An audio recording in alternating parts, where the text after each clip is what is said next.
Danny the Champion of the World, Chapter 5, The Secret Methods. All the best ways of poaching pheasants were discovered by my old dad, my father said.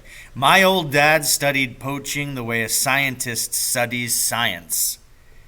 My father put my sandwiches on a plate and brought them over to my bunk. I put the plate on my lap and started eating. I was ravenous. Do you know my old dad actually used to keep a flock of prime roosters in the backyard just to practice on, my father said. A rooster is very much like a pheasant, you see. They are equally stupid, and they like the same sort of foods. A rooster is tamer, that's all. So whenever my dad thought up a new method of catching pheasants, he tried it out on a rooster first to see if it worked. What are the best ways? I asked. My father laid a half-eaten sandwich on the edge of the sink and gazed at me in silence for about 20 seconds. Promise me you won't tell another soul. I promise. Now, here's the thing, he said. Here's the first big secret. But it's more than a secret, Danny. It's the most important discovery in the whole history of poaching. He edged a shade closer to me. His face was pale in the pale yellow glow from the lamp in the ceiling, but his eyes were shining like stars. So here it is, he said, and now suddenly his voice became soft and whispery and very private. Pheasants, he whispered, are crazy about raisins. Is that the big secret? That's it, he said. It may not sound very much when I say it like that, but believe me, it is. Raisins? I said. Just ordinary raisins. It's like a mania with them. You throw a few raisins into a bunch of pheasants, and they'll start fighting each other to get at them. My dad discovered that 40 years ago, just as he discovered these other things I'm about to describe to you. My father paused and glanced over his shoulder, as though to make sure there was nobody at the door of the caravan listening. Method number 1, he said very softly, is known as the Horsehair Stopper. The Horsehair Stopper, I murmured. That's it, my father said. And the reason it's such a brilliant method is that it's completely silent. There's no squawking or flapping around or anything else with the horsehair stopper when the pheasant is caught. And that's mighty important because, don't forget, Danny, when you're up in those woods at night and the great trees are spreading their branches high above like black ghosts, it's so silent you can hear a mouse moving. And somewhere among it all, the keepers are waiting and listening. They're always there, those keepers, standing stony still against a tree or behind a bush with their guns at the ready. What happens with the horsehair stopper? I asked. How does it work? It's very simple, he said. First, you take a few raisins and you soak them in water overnight to make them plump and soft and juicy. Then you get a bit of good stiff horsehair and you cut it up into half-inch lengths. Horsehair? I said. Where do you get horsehair? You pull it out of a horse's tail, of course. That's not difficult as long as you stand to one side when you're doing it so you don't get kicked. Go on, I said. So, you cut the horsehair up into half-inch lengths. Then you push one of these lengths through the middle of a raisin so there's just a tiny bit of horsehair sticking out on each side. That's all you do. Now you're ready to catch a pheasant. If you want to catch more than one, you prepare more raisins. Then when evening comes, you creep up into the woods, making sure you get there before the pheasants have gone up into the trees to roost. Then you scatter the raisins, and soon along comes a pheasant and gobbles one up. What happens then? I asked. Here's what my dad discovered, he said. First of all, the horsehair makes the raisin stick in the pheasant's throat. It doesn't hurt him, it simply stays there and tickles. It's rather like having a crumb stuck in your own throat. But after that, believe it or not, the pheasant never moves his feet again. He becomes absolutely rooted to the spot, and there he stands pumping his silly neck up and down like a piston, and all you've got to do is nip out quickly from the place where you're hiding and pick him up. Is that really true, Dad? I swear it, my father said. Once a pheasant's had the horsehair stopper, you can turn a hose pipe on him and he won't move. It's just one of those unexplainable little things, but it takes a genius to discover it. My father paused, and there was a gleam of pride in his eyes as he dwelt for a moment upon the memory of his own dad, the great poaching inventor. So that's method number 1, he said. What's number 2? I asked.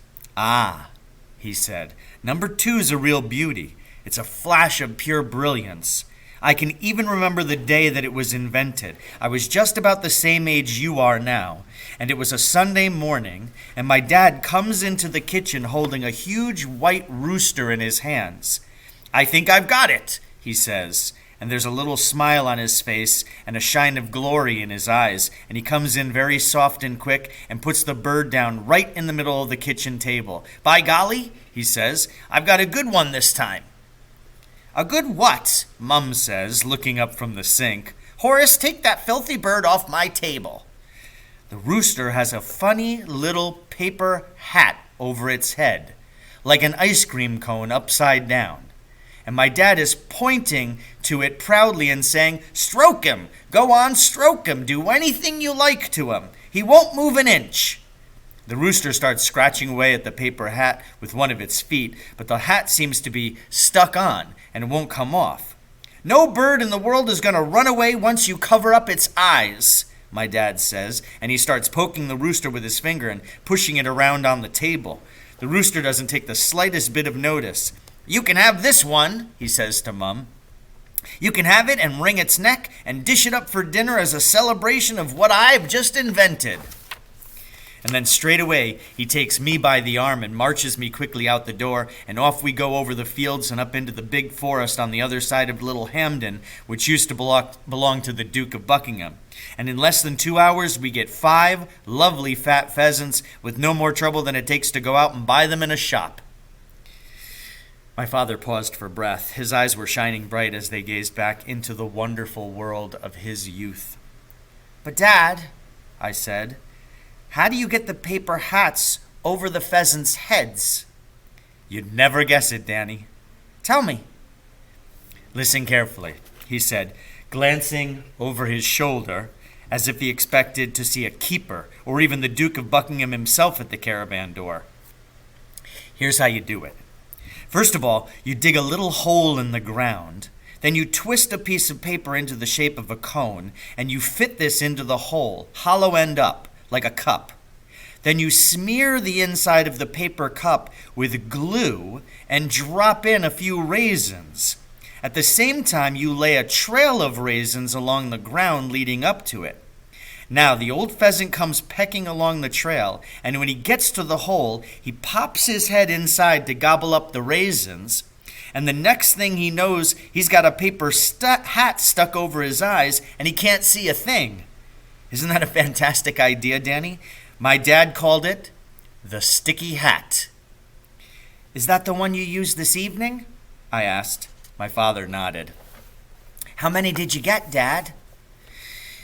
Well, he said, looking a bit sheepish, actually, I didn't get any. I arrived too late. By the time I got there, they were already going up to roost. That shows you how out of practice I am. Was it fun all the same? Marvelous, he said. Absolutely marvelous, just like the old days.